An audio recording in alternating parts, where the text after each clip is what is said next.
Good morning, नमस्कार। Morning prime time में आप सभी का स्वागत है। आप देख रहे हैं टाइम्स नौ भारत और अब वक्त है देश और राज्यों की बड़ी खबरों को जान लेने का। पंजाब में कैप्टन अमरिंदर सिंह के मुख्यमंत्री पद से इस्तीफा देने के बाद प्रदेश की कमान अब कौन संभालेगा, इस बारे में आज फैसला हो सकता है। कांग्रेस के पूर्व अध्यक्ष राहुल गांधी के करीबी माने जाने वाले सुनील जाखड़ सीएम की कुर्सी की रेस में सबसे आगे बताए जा रहे हैं। सुनील जाखड़ पंजाब कांग्रेस के अध्यक्ष भी रह चुके हैं। कहा तो ये भी जा रहा है कि पंजाब में कांग्रेस 2 डिप्टी सीएम का फॉर्मूला भी अपनाएगी। फिलहाल इन नामों को लेकर कोई अंतिम फैसला नहीं हुआ है। कांग्रेस ने आज फिर विधायक दल की बैठक बुलाई है, जिसमें मुख्यमंत्री के नाम पर मुहर लग सकती है। पंजाब कांग्रेस के अध्यक्ष नवजोत सिंह सिद्धू और कैप्टन अमरिंदर के बीच कई दिनों से एक दूसरे के खिलाफ बगावत का बिगुल बजा रखा था। आखिरकार शनिवार को मुख्यमंत्री कैप्टन अमरिंदर सिंह को कुर्सी छोड़नी पड़ी और इस्तीफा देना पड़ा। उन्होंने कहा कि कांग्रेस हाईकमान के एक फैसले के बाद उनके लिए शर्मनाक हालात पैदा हो गए, लिहाजा उन्होंने मुख्यमंत्री पद से इस्तीफा देने का फैसला लिया।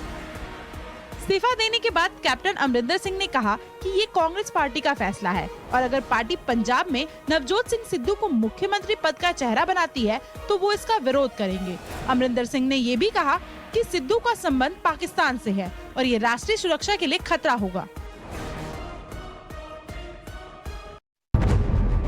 किसान आंदोलन के चलते दिल्ली और हरियाणा बॉर्डर पर बीते कई महीनों से बंद रास्ता जल्द खोला जा सकता है। इसी सिलसिले में किसान नेताओं और हरियाणा सरकार की हाई पावर कमेटी के बीच आज अहम बैठक होनी है। ये बैठक सुप्रीम कोर्ट के आदेश पर हो रही है। बातचीत के लिए हरियाणा सरकार की तरफ से संयुक्त किसान मोर्चा सहित 43 किसान नेताओं को बातचीत के लिए न्योता भेजा गया है। हालांकि इस लिस्ट में राकेश टिकैत का नाम शामिल नहीं है। हरियाणा सरकार की तरफ से किसानों से बातचीत के लिए गठित कमेटी की अध्यक्षता गृह सचिव राजीव अरोड़ा को सौंपी गई है। इस कमेटी में DGP, ADGP, law and order और कई अन्य अधिकारी भी शामिल है। किसानों के साथ हरियाणा सरकार की ये बैठक मुरथल में की जाएगी। इससे पहले भी कई बार किसान नेताओं के साथ हरियाणा सरकार बात कर चुकी है, लेकिन उसका कोई नतीजा नहीं निकला। एक याचिकाकर्ता मोनिका अग्रवाल ने सुप्रीम कोर्ट में याचिका दायर कर नेशनल हाईवे 44 का एक तरफ का रास्ता खुलवाने की मांग की थी। इसके बाद सुप्रीम कोर्ट ने हरियाणा सरकार को नेशनल हाईवे 44 का एक तरफ का रास्ता खुलवाने के लिए आदेश जारी किया था। पंजाब में फाजिल्का जिले के जलालाबाद में हुए बाइक धमाके में सनसनीखेज खुलासा हुआ है। यहाँ 3 दिन पहले चलती बाइक में विस्फोट हो गया था। इस धमाके में बाइक सवार की जिंदा जलकर मौत हो गई थी। जांच में इस बात का खुलासा हुआ कि धमाके के वक्त बाइक में विस्फोटक बंधा हुआ था और बाइक सवार उसे जलालाबाद में भीड़ भाड़ वाली जगह पर खड़ा करने जा रहा था। बाइक में ब्लास्ट के जरिए ज्यादा से ज्यादा लोगों को इसकी चपेट में लेने की साजिश थी। पुलिस ने इस मामले में मुख्य साजिशकर्ता को टिफिन बम समेत गिरफ्तार किया है। मामले में 2 आरोपी अभी भी फरार है। फाजिल्का पुलिस ने शनिवार को प्रवीण कुमार नाम के शख्स गिरफ्तारी के बाद इस मामले को सुलझाने का दावा किया। प्रवीण कुमार बाइक ब्लास्ट में मारे गए बलविंदर सिंह का जीजा है। पूछताछ में प्रवीण कुमार ने ही बताया कि बाइक पर ले जाई जा रही विस्फोटक सामग्री को भीड़भाड़ वाले क्षेत्र पर रखा जाना था। जलालाबाद शहर में 15 सितंबर को रात मोटरसाइकिल में धमाका हुआ था। प्रत्यक्षदर्शियों के मुताबिक बाइक में हुआ धमाका सामान्य नहीं था और इसकी आवाज करीब 1 किलोमीटर दूर तक सुनी गई थी। मामले की छानबीन के लिए फॉरेंसिक की टीम को भी घटनास्थल पर बुलाया गया था। आज अनंत चतुर्दशी है और इस मौके पर देश में गणेश विसर्जन किया जाएगा। इसी के साथ 10 दिनों तक चलने वाला गणेश महोत्सव भी समाप्त हो जाएगा, इस उम्मीद के साथ कि गणपति बप्पा मोरया अगले बरस तो जल्दी आ। मुंबई में बीएमसी ने भगवान गणेश की प्रतिमाओं की विसर्जन में भीड़ कम रखने के लिए कई कदम उठाए हैं। मूर्ति विसर्जन के लिए जारी गाइडलाइंस के मुताबिक एक चाल या एक बिल्डिंग से एक से अधिक मूर्ति विसर्जन पर पाबंदी लगाई गई है। बीएमसी के मुताबिक एक से अधिक मूर्तियां होने पर उनके विसर्जन में अंतर रखा जाएगा। कोविड का टीका लगवाए हुए अधिकतम 10 लोगों को ही विसर्जन की अनुमति मिलेगी। बीएमसी ने बच्चों और बुजुर्गों से विसर्जन स्थल पर नहीं जाने का आग्रह भी किया है। सुरक्षा व्यवस्था संभालने के लिए मुंबई पुलिस ने भी खास तैयारियां की हैं। भुवनेश्वर मार्केट, जवेरी बाजार, आत्माराम मर्चेंट रोड, कालबा देवी रोड सहित शहर के सभी संवेदनशील इलाकों पर पुलिस की लगातार पेट्रोलिंग लगाई गई है। इसके अलावा सभी विसर्जन स्थल पर सुरक्षा के भारी बंदोबस्त भी किए गए हैं। गणेश विसर्जन के लिए इस बार मुंबई पुलिस ने खास इंतजाम इसलिए भी किए हैं क्योंकि हाल ही में कई राज्यों से आतंकियों की गिरफ्तारी हुई है और इसके बाद से मुंबई अलर्ट पर है। गणेशोत्सव के मौके पर मुंबई सबसे संवेदनशील शहर भी है।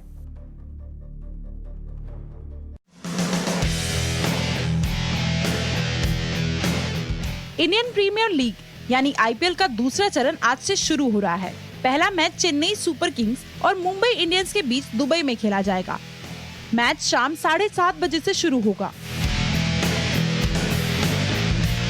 कोरोना के कारण स्थगित इस टूर्नामेंट में अब तक 29 मैच खेले गए थे। टूर्नामेंट के बाकी 31 मैच अगले 27 दिनों में खेले जाएंगे। ये मुकाबले दुबई, अबू धाबी और शारजाह में ही आयोजित होंगे। फाइनल मुकाबला 15 अक्टूबर को दुबई में खेला जाएगा।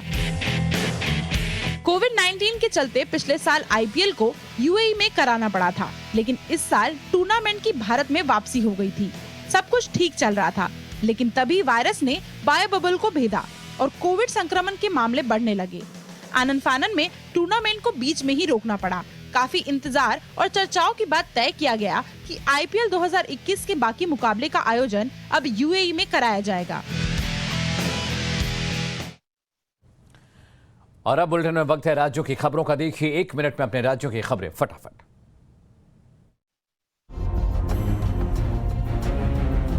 यूपी में अगले साल होने वाले विधानसभा चुनाव को लेकर सियासी सरगर्मी लगातार बढ़ती जा रही है। बीजेपी प्रदेश में प्रबुद्ध वर्ग सम्मेलन के जरिए वोटरों को रिझाने में जुटी है।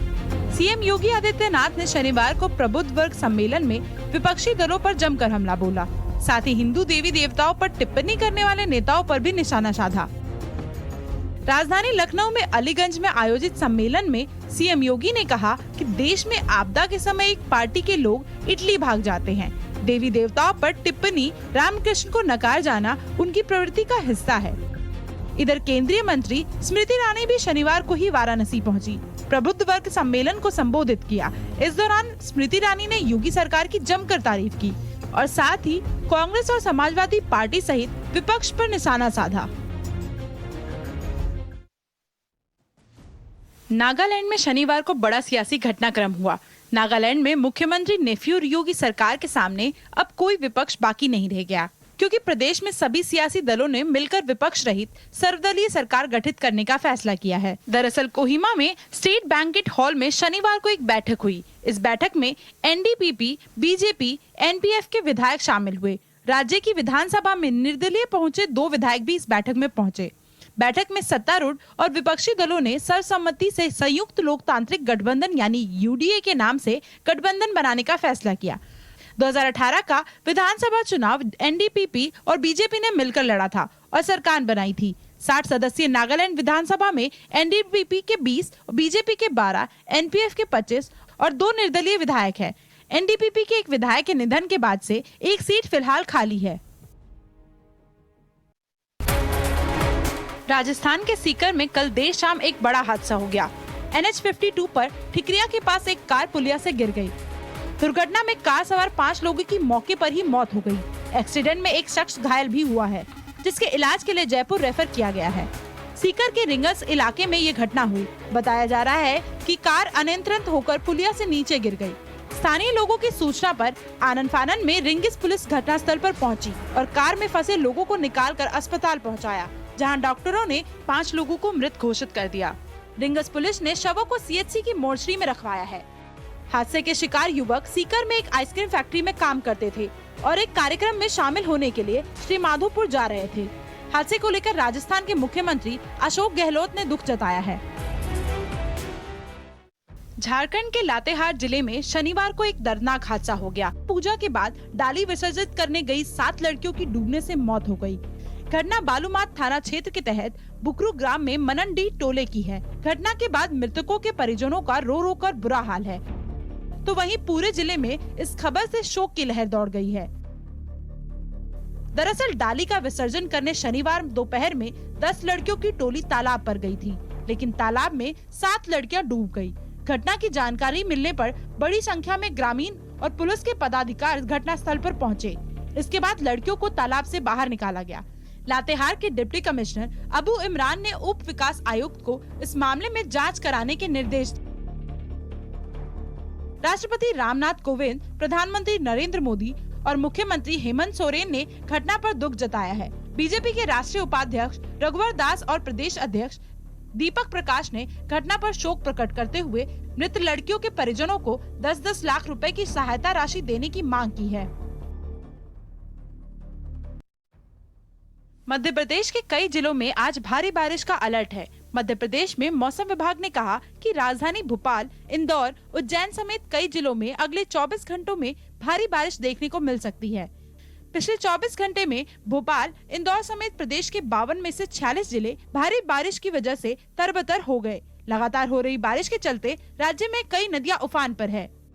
आगरा, मालवा, राजगढ़ और रायसेन में रात भर बारिश जारी रहने से जनजीवन बुरी तरह से प्रभावित हुआ है। वहीं कुंडालिया डैम के 11 में से 7 गेट खोल दिए गए हैं। राजगढ़ में मोहनपुरा डैम के 8 गेट खुलने से नेवज नदी खतरे के निशान पर है। इस वजह से कई गांवों से संपर्क टूट गया है। पुराने बस स्टैंड पर दुकानों में घुटने तक पानी घुस गया। इधर अगले 24 घंटे में उज्जैन, भोपाल, आगर और राजगढ़ में भारी बारिश का अलर्ट है। मौसम विभाग के मुताबिक मध्य प्रदेश में 30 सितंबर तक मानसून सक्रिय रह सकता है। और अब देखिए आपके काम की खबरें फटाफट अंदाज में। व्हाट्सएप यूजर्स के लिए एक बड़ी खुशखबरी है। जिस फीचर का लोग लंबे समय से इंतजार कर रहे थे, आखिरकार व्हाट्सएप ने उस फीचर को रोल आउट करना शुरू कर दिया है। फेसबुक के स्वामित्व वाली कंपनी व्हाट्सएप ने कथित तौर पर स्टेबल iOS वर्जन के लिए मल्टी डिवाइस फीचर को रोल आउट करना शुरू कर दिया है। व्हाट्सएप के मल्टी डिवाइस सपोर्ट के साथ आप एक साथ कई नॉन फोन डिवाइस जैसे लैपटॉप आदि में व्हाट्सएप चला पाएंगे। इसके अलावा इसमें आपको अपना फोन ऑनलाइन रखने की भी जरूरत नहीं पड़ेगी। जो स्टूडेंट अमेरिका में पढ़ाई पूरी करने के बाद शुरुआती नौकरी वहीं करना चाहते हैं, उनके लिए अच्छी खबर है। ट्रम्प सरकार ने नौकरी के लिए H-1B वीजा पाने के नियमों में बदलाव करने का जो प्रस्ताव दिया था, उसे अमेरिका की एक अदालत ने खारिज कर दिया है। अदालत के इस फैसले से भारत सहित कई देशों के फ्रेश ग्रेजुएट्स को अमेरिका में नौकरी पाने में आसानी होगी। ट्रंप ने अपने कार्यकाल में स्थानीय नागरिकों के लिए रोजगार के मौके बढ़ाने के मकसद से H-1B वीजा नियमों में बदलाव करने का प्रस्ताव दिया था। ट्रंप सरकार ने तय किया था कि इस वीजा के लिए लॉटरी निकालने की बजाय ज्यादा सैलरी वाली नौकरियों के लिए एप्लीकेशन को तरजीह दी जाएगी। ट्रंप के इस फैसले को अदालत में चुनौती दी गई थी। केंद्र सरकार ने एयरलाइंस कंपनियों को बड़ी राहत दी है। अब कंपनियां महीने में 15 दिनों तक किराए को तय कर सकती है। इसके अलावा बाकी 15 दिनों तक उन्हें सरकार द्वारा तय किए गए किराए बैंड के अनुसार ही चलना होगा। किराए बैंड के तहत सरकार अब तक सबसे कम और सबसे ज्यादा किराए की लिमिट तय कर रही थी, लेकिन अब इसमें छूट दी गई है। अब सरकार महीने में सिर्फ आधे दिन ही यह लिमिट तय करेगी, जबकि 15 दिनों तक एयरलाइंस कंपनियां इसे मांग के हिसाब से तय कर सकेगी। इसके अलावा नागरिक उड्डयन मंत्रालय ने यात्री क्षमता को 72.5% को बढ़ाकर 85% तक कर दिया है, यानी कि घरेलू उड़ानों में अब पहले की तुलना में अधिक यात्री सफर कर सकेंगे। जीएसटी रिटर्न फाइलिंग को लेकर हुआ एक बड़ा बदलाव किया गया है। अब मंथली रिटर्न फाइल नहीं करने पर सेल्स रिटर्न भरने का मौका नहीं मिलेगा। लखनऊ में आयोजित जीएसटी काउंसिल की 45वीं बैठक में एक अहम फैसला लिया गया। इसके तहत 1 जनवरी 2022 से संक्षिप्त रिटर्न फाइल करने और मंथली जीएसटी के भुगतान में चूक करने वाली कंपनियों को आगे के महीने के लिए GSTR-1 बिक्री रिटर्न दाखिल करने का मौका नहीं दिया जाएगा। इसमें कंपनियों और कारोबारियों को रिफंड दावा करने के लिए आधार सत्यापन को अनिवार्य किया जाना भी शामिल किया गया है। अगर आपकी LIC पॉलिसी लैप्स हो रही है तो आपके पास उसे रेन्यू करने का सुनहरा मौका है। इसके अलावा लेट से प्रीमियम जमा करने पर लगने वाले फाइन पर भी छूट मिल सकती है। हालांकि यह टर्म इंश्योरेंस के लिए नहीं है।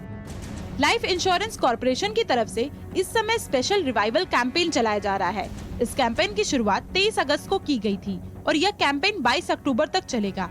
ऐसे में आप भी इसका फायदा उठाएं और सालों से बंद पॉलिसी को दोबारा शुरू कर सकते हैं। हालांकि कैंपेन के तहत हाई रिस्क कवर प्लान के रिवाइवल की परमिशन नहीं है।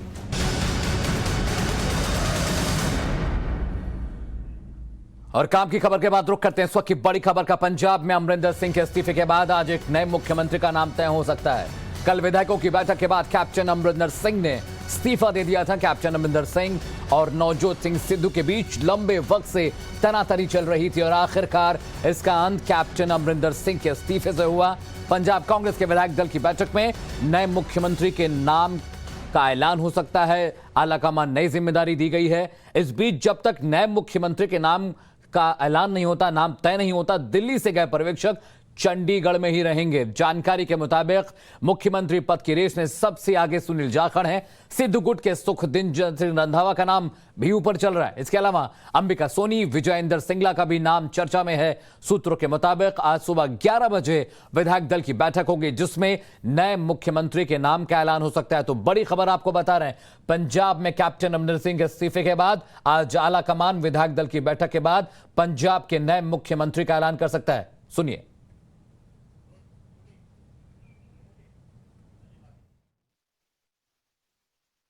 हमारे यहाँ पर पास हुआ जिसके अंदर कांग्रेस अध्यक्षा को अधिकृत किया गया कि वो कांग्रेस विधायक दल के नेता को चुने और उसके साथ साथ में जो वो सर्वसम्मति जो वो चुनेंगी, जो जिसको चिन्हित करेंगी, वो सर्वसम्मति से सब लोगों को मंजूर होगा।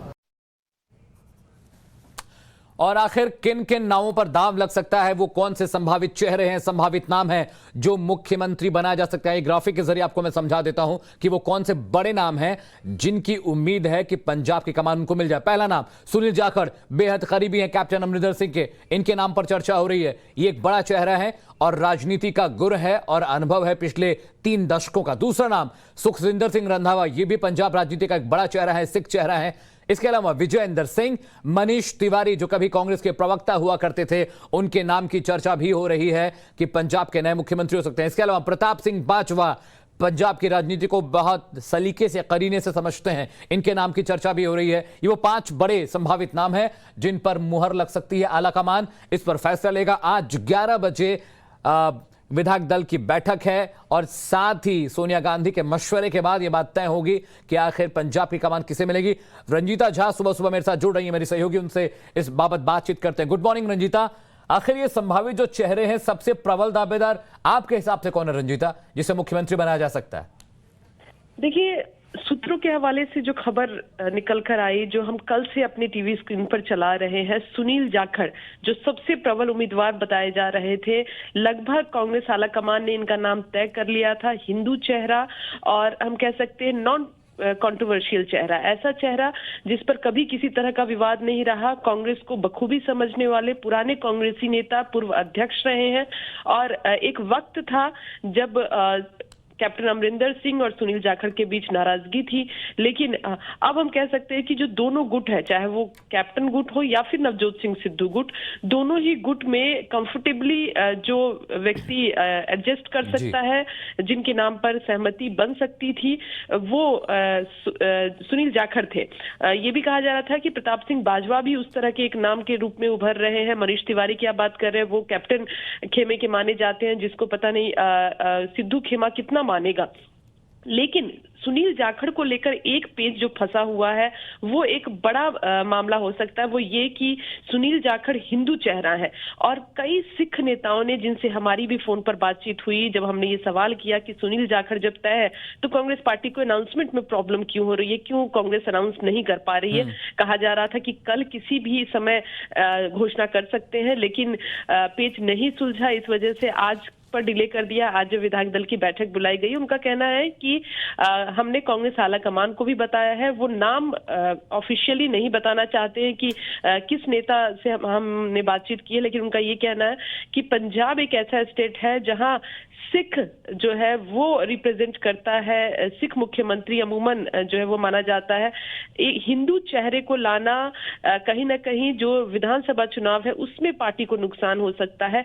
एक बड़े नेता ने तो यहाँ तक दलील दी, प्रियंका गांधी को उन्होंने मैसेज किया और ये दलील दी कि हिंदू मुख्यमंत्री बनाने के लिए आपके पास और कई राज्य हैं, लेकिन पंजाब को इस प्रैक्टिकल के लिए तैयार नहीं है और ये ना किया जाए। तो यानी सुनील जाखड़ के मुख्यमंत्री बनने में पेच है, लेकिन अगर कांग्रेस आला कमान, क्योंकि पंजाब में जिस तरह से कांग्रेस काम कर रही है, अगर कांग्रेस ने ये निर्णय ले लिया है तो हो सकता है कि सुनील जाखड़ के नाम को ही आज सहमति बिल्कुल, दे शायद दी यही है। वजह है कि अभी तक नाम का ऐलान नहीं किया गया। हालांकि मुख्यमंत्री और जो प्रधान है पंजाब के, दोनों सिख चेहरे हैं, लेकिन हिंदू वोटों को साधने की भी कोशिश है। शायद यही वजह है कि सुनील जाखड़ के नाम पर चर्चा हो रही है। बहुत बहुत शुक्रिया इस अपडेट के लिए। आगे बढ़ते हैं। यूपी में चुनाव में जाने से पहले योगी सरकार ने अपनी रिपोर्ट कार्ड जनता के सामने पेश करने का फैसला किया है। इसी के तहत प्रदेश में आज 28 नेता प्रेस कॉन्फ्रेंस कर जनता को योगी सरकार के कामकाज और उपलब्धियां बताएंगे, गिनाएंगे। खुद मुख्यमंत्री योगी आदित्यनाथ आज सुबह करीब 10:30 बजे लखनऊ में प्रेस कॉन्फ्रेंस करने वाले हैं, जिसमें जनता को बीते 4.5 सालों में उन्होंने क्या कुछ किया, सरकार की उपलब्धियां क्या थी, नीतियों के बारे में बताएंगे। इसके बाद केंद्र सरकार के मंत्री, बीजेपी सांसद, बीजेपी के संगठन के वरिष्ठ नेता अलग अलग जिलों में दोपहर 1 बजे प्रेस कॉन्फ्रेंस के जरिए सरकार के कामकाज को गिनाने की कोशिश करेंगे। ग्राफिक के जरिए समझिए, यूपी सरकार की रिपोर्ट कार्ड में सांसद महेश शर्मा हैं जो प्रेस कॉन्फ्रेंस कर सरकार के कामकाज को बताएंगे, जनता के बीच जाएंगे। इसके अलावा वरुण गांधी पीलीभीत से सांसद हैं, ये भी जनता के बीच जाएंगे, प्रेस कॉन्फ्रेंस करेंगे, लोगों से मिलेंगे। सांसद जफर इस्लाम मुरादाबाद से आते हैं, मुस्लिम बहुल इलाका है, वहां भी जो मुसलमान वोटर्स हैं उनको बताने और जताने की कोशिश होगी। साक्षी महाराज उन्नाव से सांसद हैं, ये भी बताएंगे कि आखिर क्या कुछ सरकार ने बीते 4.5 सालों में किया। केंद्रीय मंत्री एसपी सिंह बघेल आगरा से आते हैं, आगरा में वो जनता से मुखातिब होंगे। इसके अलावा केंद्रीय मंत्री संजीव बालियान मुजफ्फरनगर, बड़ा विवादित इलाका रहा है, यहां भी सरकार के कामकाज को गिनाने की कोशिश करेंगे। सांसद सुबत पाठक कन्नौज से आते हैं, सत्यदेव पचौरी कानपुर से हैं, ये भी बताएंगे जनता के बीच जाकर के आखिर 4.5 सालों में योगी सरकार ने क्या कुछ किया प्रदेश के लिए, राज्य के लिए। तो ये संभावित नाम, संभावित चेहरे हैं, बड़े केंद्रीय मंत्री हैं, सांसद हैं, संगठन में वरिष्ठ पदों पर हैं। तो ये 4.5 सालों में योगी सरकार ने क्या कुछ काम किया है उसे बताएंगे, गिनाएंगे। खुद योगी आदित्यनाथ जो कि सूबे के मुख्यमंत्री हैं, सुबह 10:30 बजे प्रेस कॉन्फ्रेंस करेंगे और अपनी सरकार का रिपोर्ट कार्ड पेश करेंगे। और इसी बड़ी खबर के साथ एक छोटा सा ब्रेक, जल्द लौटते हैं, साथ रहिएगा।